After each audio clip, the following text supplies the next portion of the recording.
En Pittsburgh, 3 bomberos murieron cumpliendo con su trabajo, lo que dio un nuevo impulso a la búsqueda de la causa del misterioso incendio.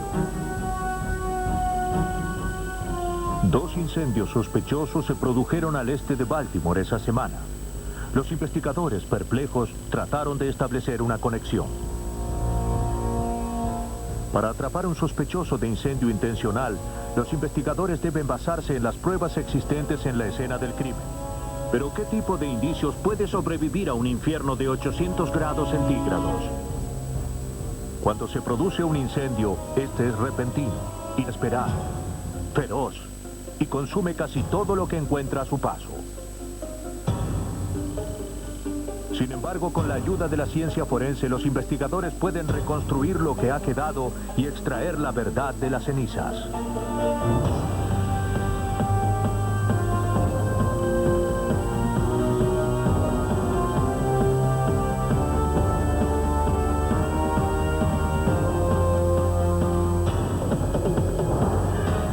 Los nuevos detectives. Casos estudiados por la ciencia forense.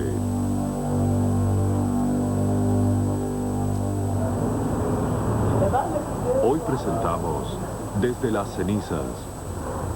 Algunos incendios comienzan por accidente, otros parecen un accidente.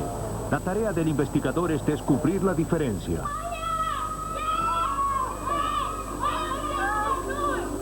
En 1995, el paisaje urbano de la zona este de Baltimore se vio alterado por una serie de incendios misteriosos.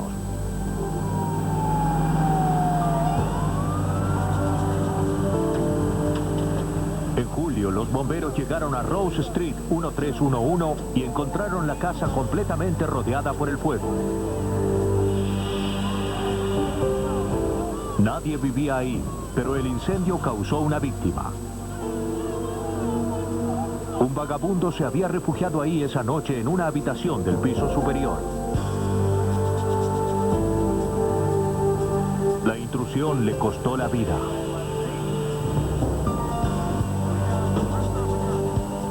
El incendio de Rose Street fue el segundo con víctimas mortales en el vecindario en esos días.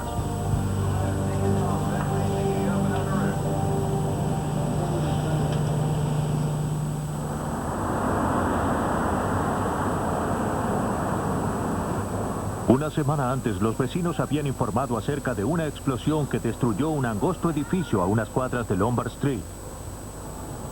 Ladrillos y escombros volaron 15 metros por la explosión.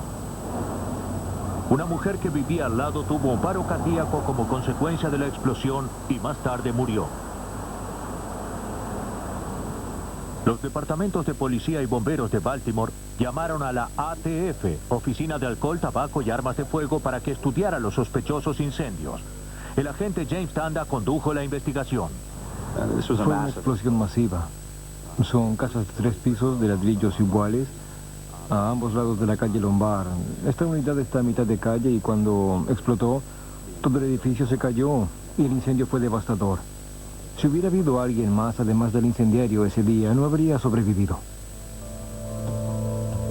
2 incendios sospechosos, 2 estructuras reducidas a escombros en el término de unos pocos días. La ATF sospechaba que podían estar relacionadas con algo más importante. En los últimos años, 13 incendios en edificios cercanos produjeron daños por más de $2 millones.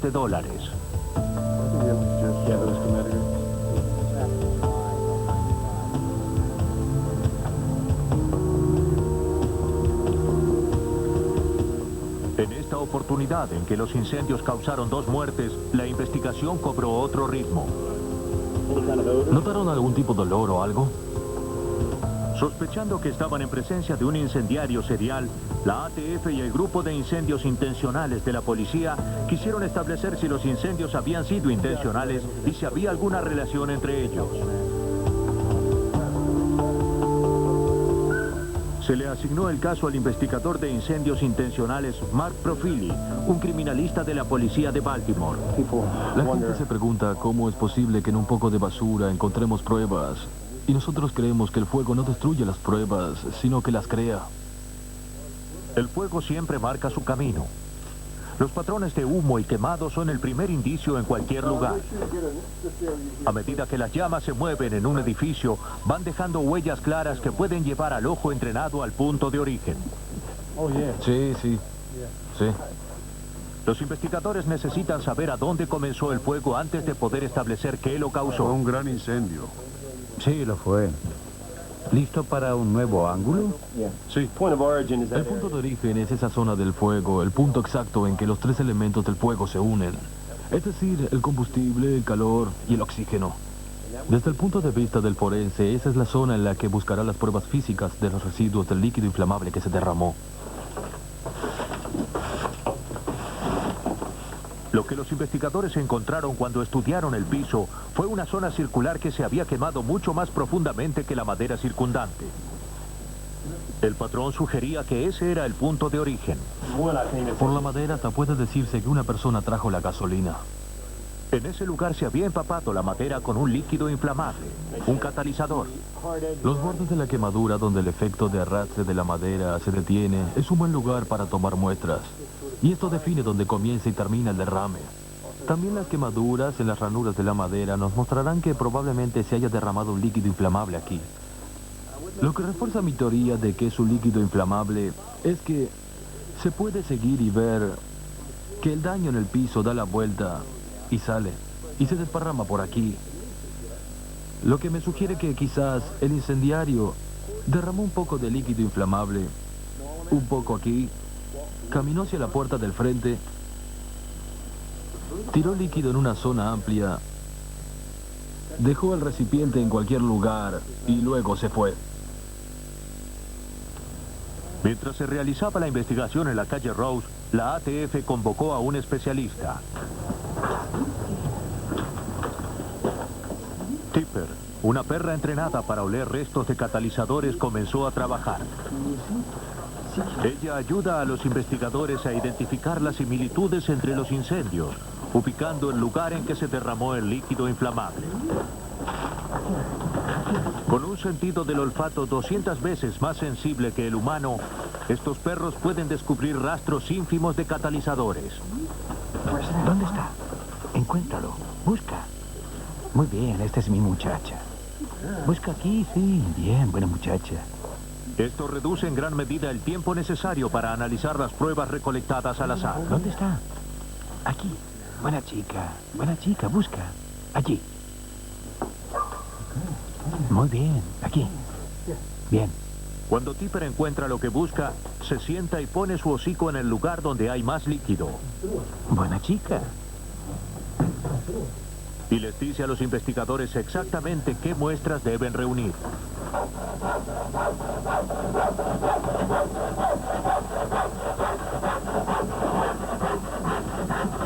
Se toman las muestras para ser analizadas.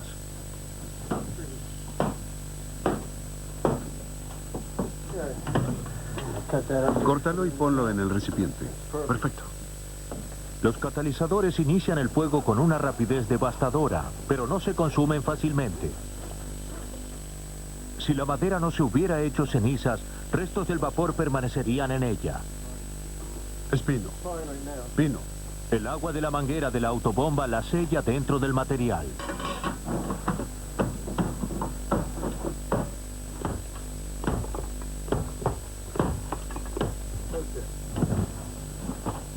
Se extraen trozos de madera de los restos, se colocan en botes de pintura y se sellan fuertemente para evitar la evaporación. Para sorpresa de todos, Tipper continuó golpeando una parte de la entrada que no parecía afectada por el fuego.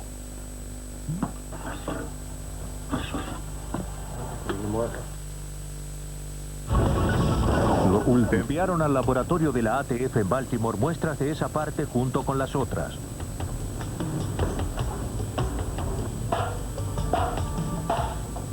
En el laboratorio se abrieron los botes y se colocó una pipeta con carbón activado.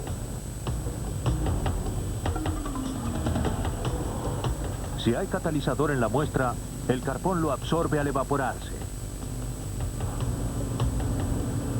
Luego se analiza el carbón para buscar rastros de catalizador.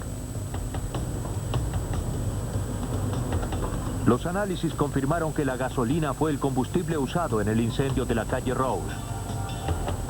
Las muestras recogidas en toda la casa mostraron que aquella no había sido desparramada levemente, sino que probablemente el incendiario pensó que más gasolina implicaba un incendio mayor.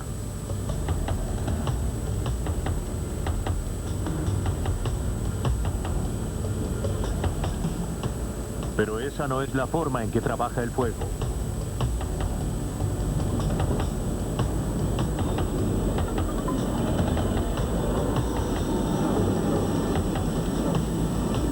A pesar de que el incendiario logró su objetivo, no era un experto en fuego.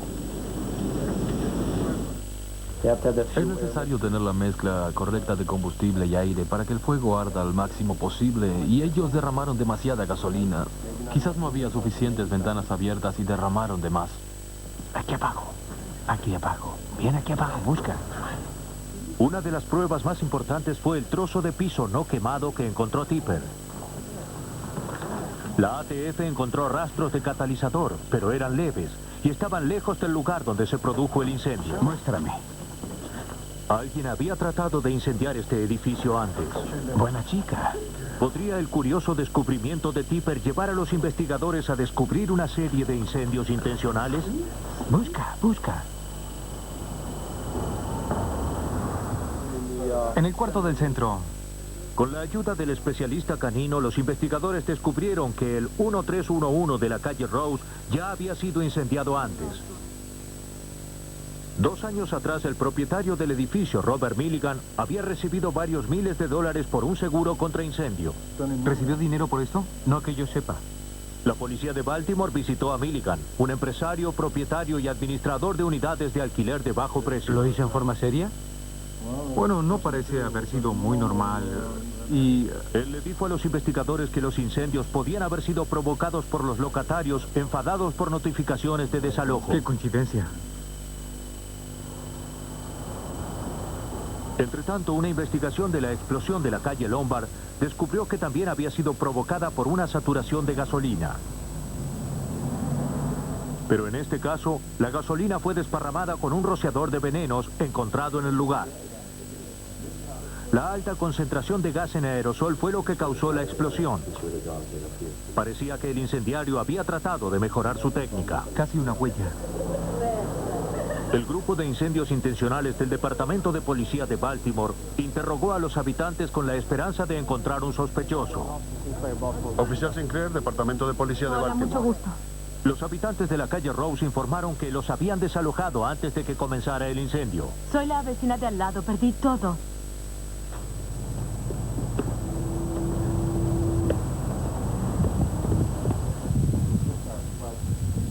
Los vecinos de la calle Lombard vieron hombres sacando muebles y archivos de una oficina en el edificio. Luego escritorios y armarios poco valiosos.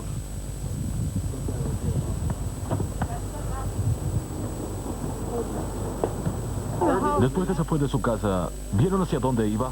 Cuantas más preguntas hacía la policía, más sospechosos y parecidos se tornaban los incendios. Mi casa se estaba incendiando. Parecía que todo el vecindario se incendiaba. Estudiando archivos del Departamento de Bomberos, los detectives descubrieron que también se había usado demasiada gasolina para iniciar un incendio en la calle Bradford en junio de 1995, en la calle Gogh en abril de 1995 y en la avenida Linwood en octubre de 1994. Se habían producido 13 incendios intencionales similares en un radio de 3,5 kilómetros en los últimos 2 años. Cada incendio presentaba las mismas características. Demasiada gasolina derramada en medio del piso. Desde que lo provocaron en la calle Gogh en abril del 95 hasta el de la calle Bradford transcurrieron 2 meses, de abril a junio.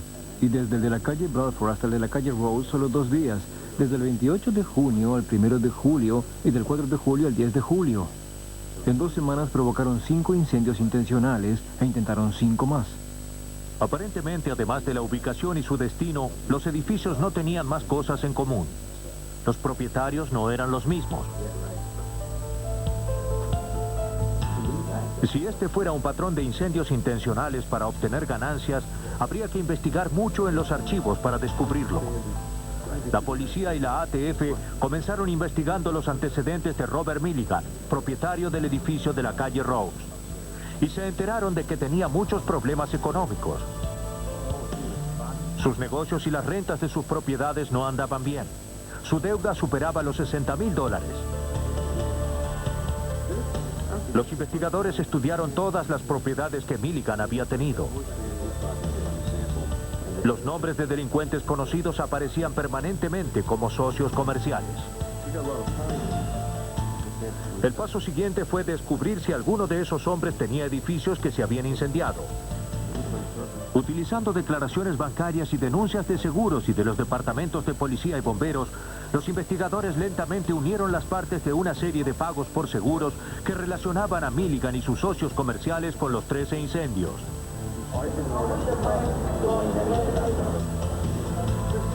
Pero ¿quién era el que realmente encendía el fuego?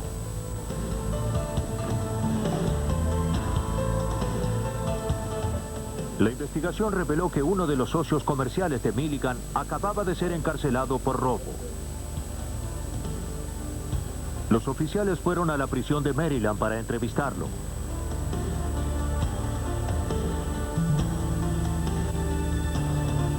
A cambio de una reducción en la pena, él admitió su participación en el incendio intencional por dinero. Nombró a otro socio comercial, Paul Weber, como el que lo llevaba a cabo. Dijo que Weber se había lesionado en la explosión de la calle Lombard.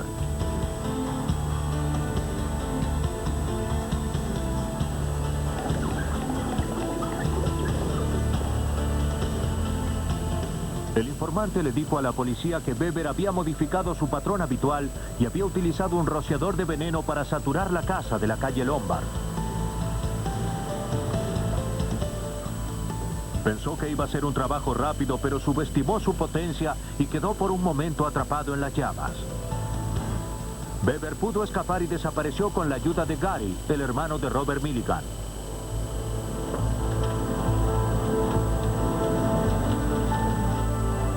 Se escapó de los escombros con quemaduras de segundo y tercer grado y se arrastró por el pasillo hasta el auto en el que escaparía. Allí, Gary Milligan lo recogió y lo llevó nuevamente a la casa, donde trataron de atenderlo, antes de llevarlo a una sala de emergencias.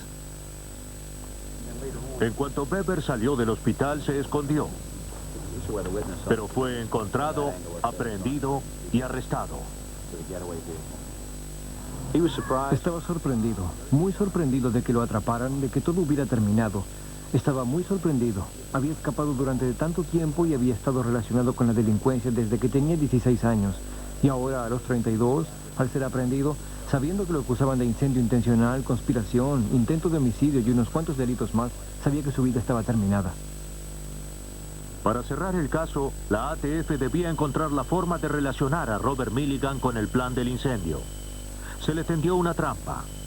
En este video de control, él habla del incendio con un ex socio comercial que colaboró con las autoridades con la condición de que mantuvieran su nombre en el anonimato. Está todo bien, ¿no? Para mí sí. Sí, todo bien. Infórmame si alguien sabe algo de mí, si alguien vendrá a verme. Escúchame atentamente. Le dijeron a Paul que yo soy el cerebro, que hice esto y aquello. Era todo lo que la ATF necesitaba. Nosotros pagamos la renta. No nos vamos. Sí, señora, lo entiendo, pero debe irse. No me interesa. La policía supuso que Milligan contrató gente para desalojar a los inquilinos una semana antes del incendio de la calle Blaze. No creo en esas mentiras. No creo esas mentiras. No tenemos dónde ir. Una vez que estuvo seguro de que la casa estaba vacía, Weber comenzó el incendio. Milligan no contaba con que el vagabundo quedara atrapado en el edificio. Milligan pagó a policías para asegurarse de que no capturaran a su gente. Pero al final el plan para incendios intencionales por dinero quedó al descubierto. En noviembre de 1996, acusaciones federales culparon a Milligan y sus 5 cómplices por su participación en uno de los incendios intencionales seriales por dinero más importantes de la historia de Maryland. En abril de 1997, todos los acusados aceptaron su culpabilidad en los cargos de incendio intencional, conspiración y violación a las leyes federales de armas de fuego. El juez pronunció sentencias severas que iban de los 17 a los 24 años en una prisión federal. Milligan y sus cómplices trataron de cubrir sus huellas, creyendo que el poder del fuego destruía toda conexión con ellos. Pero los forenses relacionaron los 13 incendios aparentemente aislados con las personas que los planearon. Si no se hubiera realizado un buen trabajo policial y correctos análisis de laboratorio, su elaborado plan de incendios intencionales nunca habría salido a la luz. Otros incendios son menos metódicos, pero descubrirlos puede ser igualmente difícil.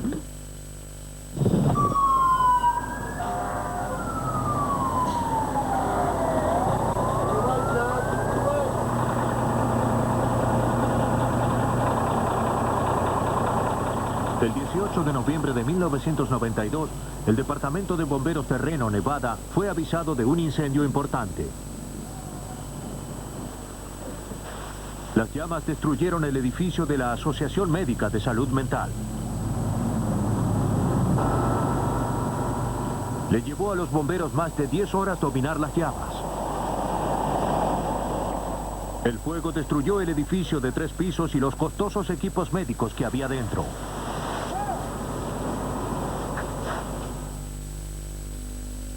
La intensidad del fuego parecía sospechosa. El investigador forense William Stevenson fue convocado para fotografiar y estudiar el desastre. Esta es una de las primeras fotografías tomadas en el lugar. Es una fotografía aérea del edificio. La zona que está al oeste de esta entrada a la residencia fue considerada por los investigadores como el posible punto de origen del fuego.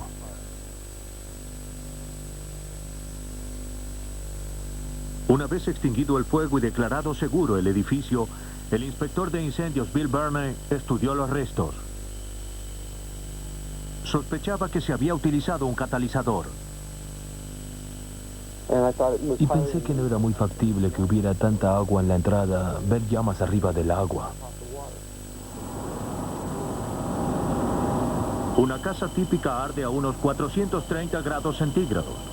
Pero teniendo en cuenta los patrones de fuego y el daño producido, las temperaturas a la entrada llegaron a los 800 grados centígrados. Ni la electricidad ni una combustión espontánea de telas embebidas en sustancias combustibles podía haber dejado esos patrones. Eran claras señales de un catalizador. Incluían un bien definido patrón de derrame y dispersión importante. Indicadores de calor intenso en un corto tiempo.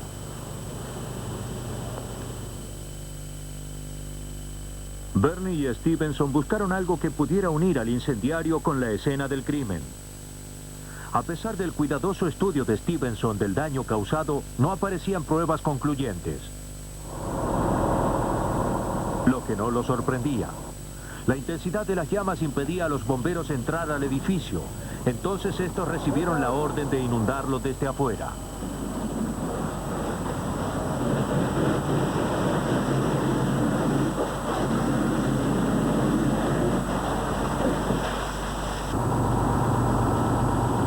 Después de 10 horas de mojar el lugar con miles de litros de agua presurizada, la mayor parte del catalizador desapareció.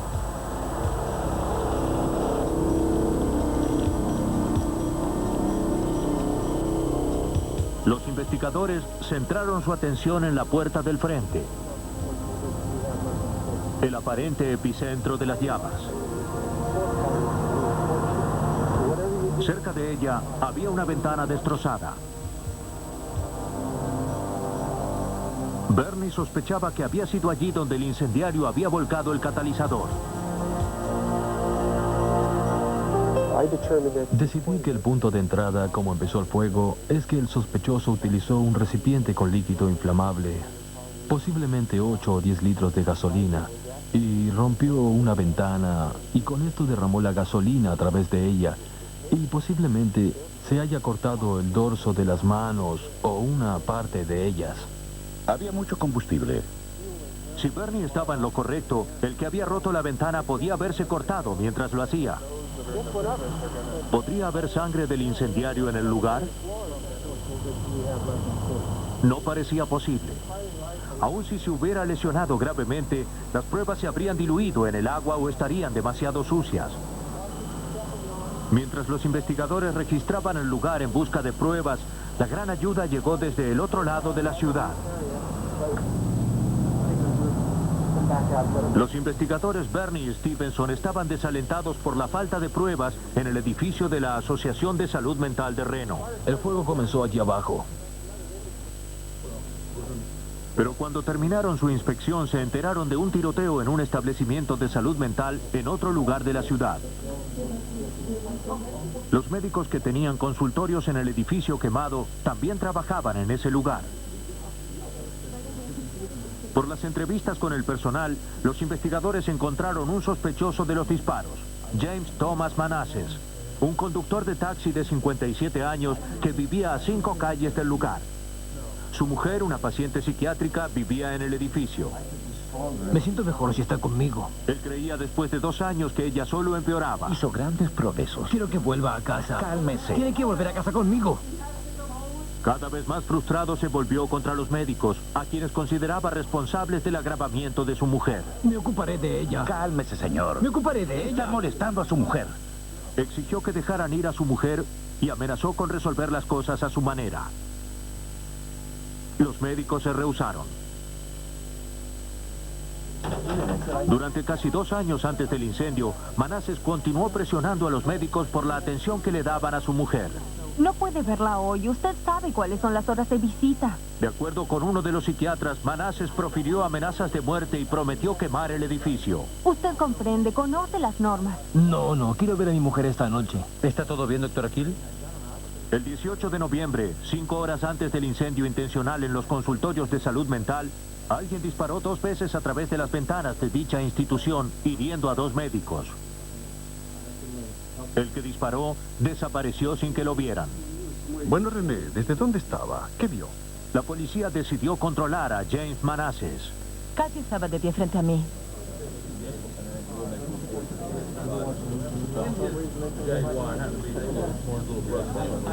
Los oficiales entraron en su casa y lo encontraron con una hemorragia severa. Tenía ambas manos muy lesionadas. Fue llevado al departamento de policía para ser interrogado. Manassas declaró que lo habían herido con una navaja en una pelea la noche anterior. Fuimos al lugar para verificar el hecho de que lo habían atacado ahí y buscar pruebas físicas del ataque. Cuando llegamos, hicimos un análisis minucioso, pero no pudimos hallar ningún rastro de sangre en toda la zona. Miren qué buena vista. Tomémosle una foto. Con una orden de allanamiento, los investigadores volvieron a su casa. Encontraron rastros de sangre en la puerta del automóvil y dentro de él.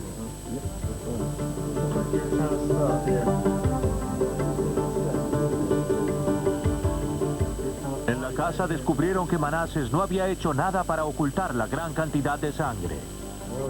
Hay sangre aquí. Tómenle una foto. En la cocina encontraron sangre en el fondo de un bote de basura.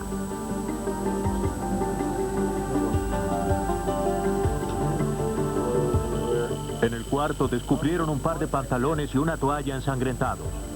Sí, seguro.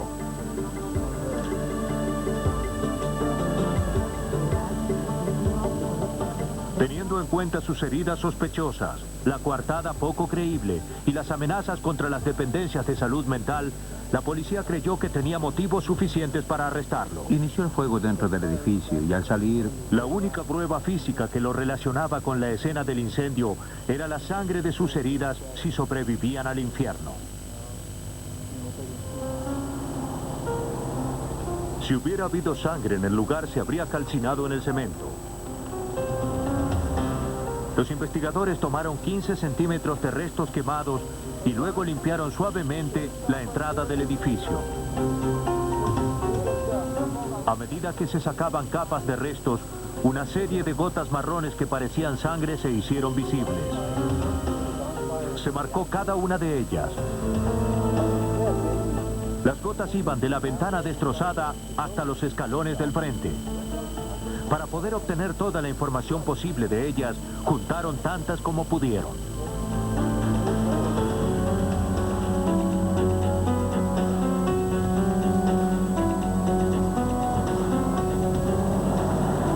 No fue fácil extraer las muestras. Normalmente la sangre se extrae con hisopos de algodón, pero era muy difícil de llegar a estas gotas. El equipo tuvo que utilizar un bisturí para extraerlas del cemento. La única esperanza de atrapar al incendiario era encontrar su firma en estas gotas carbonizadas de sangre. Bien, ahí está.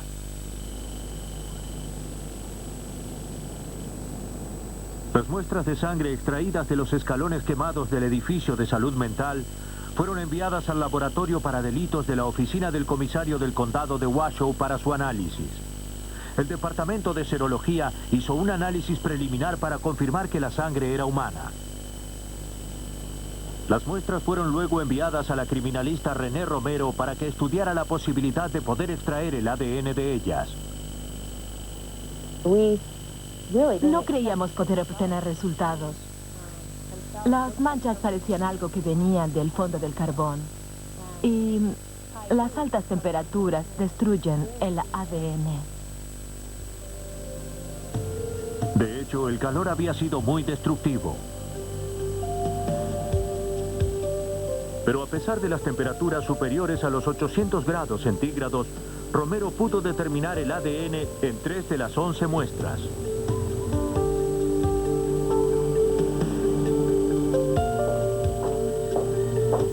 El paso siguiente fue determinar el RFLP, el análisis más complejo del ADN.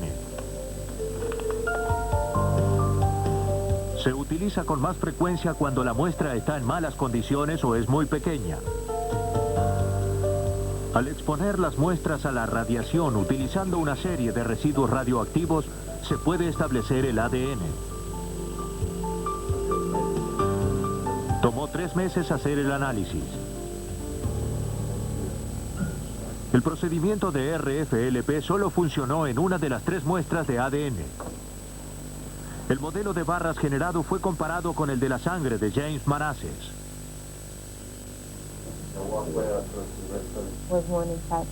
Las estadísticas de Romero indican que la frecuencia de este modelo genético particular es de 1 en 500,000. La población de Reno es algo más de 80,000. La leve pero poderosa prueba del ADN sobrevivió al fuego devastador. Y culpó a James Manassas por su delito.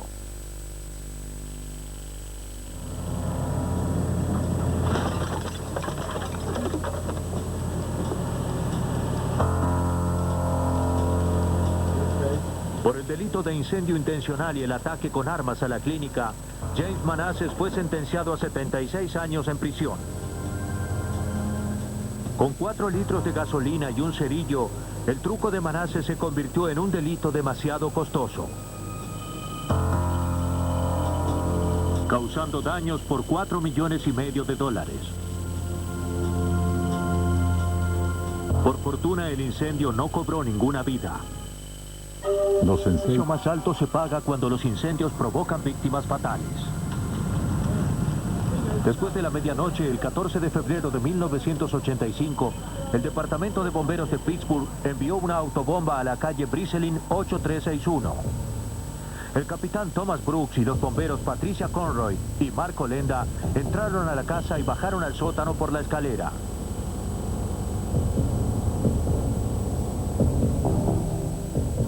Cuando la escalera se cayó, se vieron atrapados sin salida a la vista. El intenso calor y el humo enceguecedor no les permitía encontrar una salida. La manguera se quemaba y las radios no funcionaban. Mientras las llamas crecían, el oxígeno de sus tanques se agotaba. Tomó varias horas extinguir el fuego y sacar a los bomberos atrapados del edificio incinerado. Brooks, Conroy y Colenda no pudieron salvarse. Ninguno de los integrantes de la familia Buckner que rentaba la casa fue afectado por el incendio. Como el incendio fue fatal, el inspector de incendios de Pittsburgh llamó a la oficina de alcohol, tabaco y armas de fuego. Se les asignó el caso a los agentes especiales Dan Bay y su compañero Bill Petraitis. Los agentes trataron de descubrir cómo habían muerto los bomberos. La casa, típica de esa zona de Pittsburgh, parecía tener 2 pisos desde el frente, pero en realidad tenía 4 pisos construidos sobre una colina. Esta distribución provocó la desorientación de los bomberos. No pudieron encontrar un pasaje seguro. Enceguecidos por el humo, los bomberos buscaron en las paredes ventanas de salida.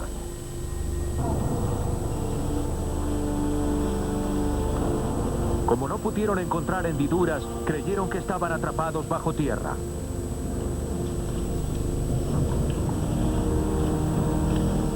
Lo que no pudieron saber mientras se agotaba la provisión de oxígeno era que el cuarto tenía varias ventanas que habían sido selladas y cubiertas con plexiglas. El fuego era demasiado intenso para que otros bomberos los rescataran desde afuera y no había manera de comunicarse con ellos.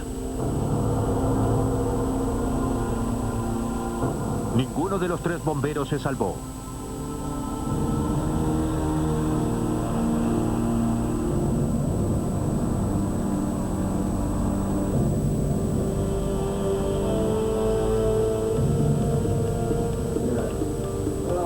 Los investigadores tenían que establecer cómo había comenzado el fuego. Los agentes de la ATF estudiaron el desastre que se había producido básicamente en el sótano y la buhardilla. Esto sugería que el fuego había comenzado en el sótano. Luego, después de quemar todos los materiales combustibles en ese nivel, subió a la buhardilla a través de los espacios entre las paredes. La ausencia de cables gastados o daño dentro de la lavadora, secadora, la caldera o el horno hizo desvanecer la teoría de que el fuego podía haberse iniciado por un cortocircuito eléctrico. Una gran cantidad de ropa para lavar carbonizada quedó en medio del piso empapado. Cuando los investigadores concentraron su atención en el piso superior, descubrieron un patrón extraño de fuego exactamente arriba de la ropa quemada. Las marcas hicieron sospechar al investigador Dan Petraitis. Las vigas del techo estaban quemadas en una forma circular que tenía unos 3,5 metros de diámetro. Esto no es habitual. Ese fue uno de los primeros indicadores de que algo había ocurrido en el sótano, que no era típico de un incendio espontáneo. Para entender el desarrollo del incendio, el equipo de la ATF confió en unas fórmulas matemáticas. Al insertar los valores de consumo por fuego de las telas en la fórmula, Petraitis estableció que una cantidad de ropa de ese tamaño podía generar 176 kilowatts de energía. ¿Tiene algo para sellarlo? Sí. Una caída de más de 3 metros. Ese resultado fue incorporado en una fórmula de altura de fuego. Se calculó que la altura máxima de la llama solo podría ser de 75 centímetros. La llama no llegaba al techo y mucho menos podía dejar esa marca tan grande. Cuando consideramos la escena de un incendio y estudiamos los patrones, la pregunta siguiente es si el combustible que encontramos en el cuarto puede emitir energía suficiente para crear los patrones que vemos. Aun si la cantidad de ropa llegara al techo, no crearía una llama lo suficientemente alta para desparramarse y quemar las vigas simultáneamente. Pero si le agregamos un catalizador a la ecuación, todo cambia. La calculadora dice 1.300 kilowatts. Agregando solo 4 litros de gasolina a la ropa, la altura de la llama crece a hasta 4 metros.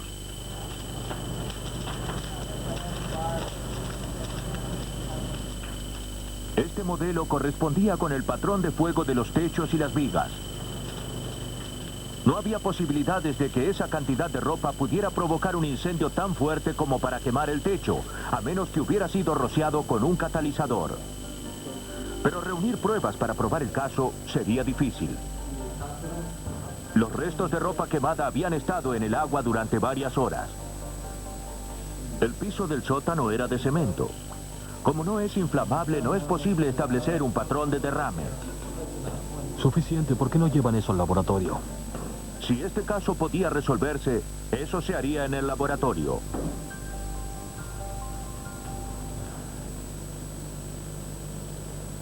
El laboratorio de la ATF en Rockville, Maryland, fue convocado para analizar las muestras de ropa, madera y trozos de cemento del piso de la casa que se incendió en Pittsburgh.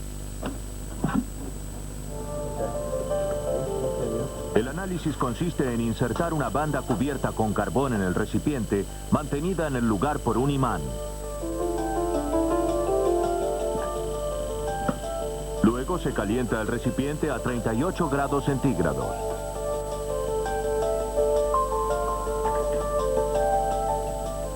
Si hay moléculas de hidrocarburos, el principal compuesto de los catalizadores, estas quedan atrapadas en el carbón.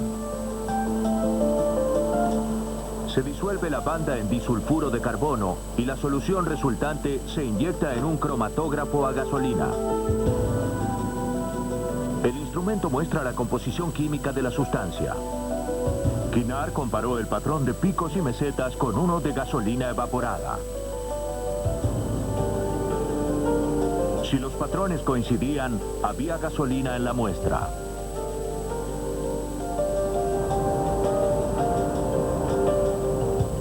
Kinnar encontró restos de catalizador en 6 de las muestras de la calle Briselin. Su descubrimiento de gasolina entre la ropa corroboró la teoría de un incendio intencional. El incendio estalló cuando se roció una pila de ropa que estaba sobre el piso del sótano y se incendió.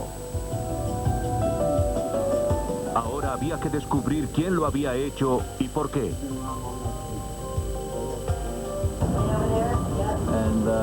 ¿Su nombre? Cassie. La ATF primero interrogó al propietario, pero él no se beneficiaba en nada con la destrucción de su casa. Luego la ATF sospechó que el incendio podía estar relacionado con alguna pandilla, pero eso no tenía ningún asidero. Luego hablaron con Ronald y Darlene Wagner, que alquilaban la casa. Y el centro de atención se puso en la hija de Wagner, Catherine. Cuando estudiamos sus antecedentes, supimos que había estado en otras 2 casas en el último año y medio, en las que había habido incendios en los sótanos. Por lo tanto, se convirtió en sospechosa y la seguimos los 6 o 7 meses siguientes de la investigación, hasta que la eliminamos como tal.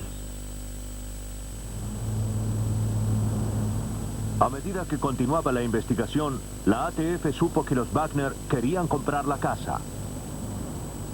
En el verano de 1994, Ronald y Darlene habían estado viendo propiedades con algunos agentes inmobiliarios. En octubre de ese año, varias veces hicieron consultas sobre casas en venta, pero fueron rechazados porque no podían pagar un adelanto. En noviembre, después de 5 años sin cobertura, los Wagner contrataron un seguro sobre la casa de la calle Briselin. 3 meses después, la casa se incendió.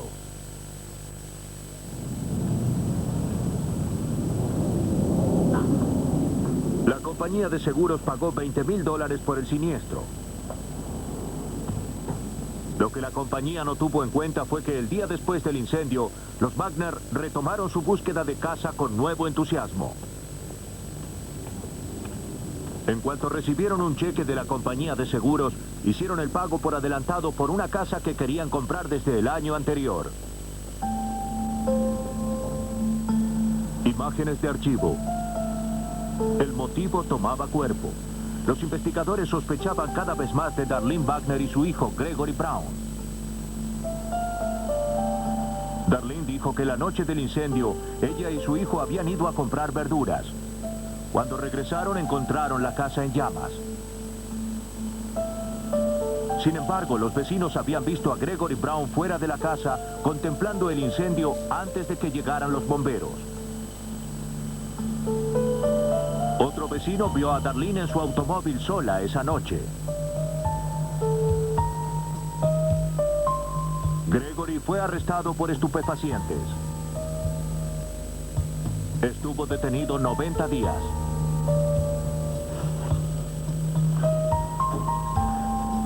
Los agentes de la ATF interrogaron a sus compañeros de celda, quienes dijeron que Gregory se vanagloriaba de haber provocado un incendio que había causado 3 muertos y había permitido a la familia comprar una casa nueva. La ATF presentó cargos contra Gregory Brown y Darlene Wegner. Todas las pruebas científicas indicaban incendio premeditado.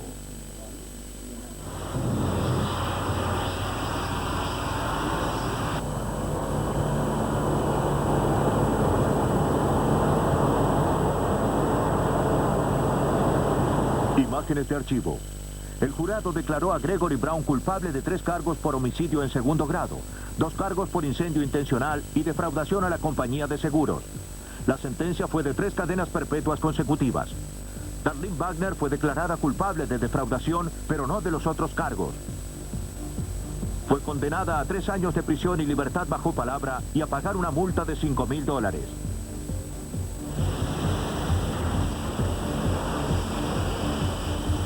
Desafiando las intenciones de los incendiarios, la historia del delito está siempre grabada en los restos que quedan.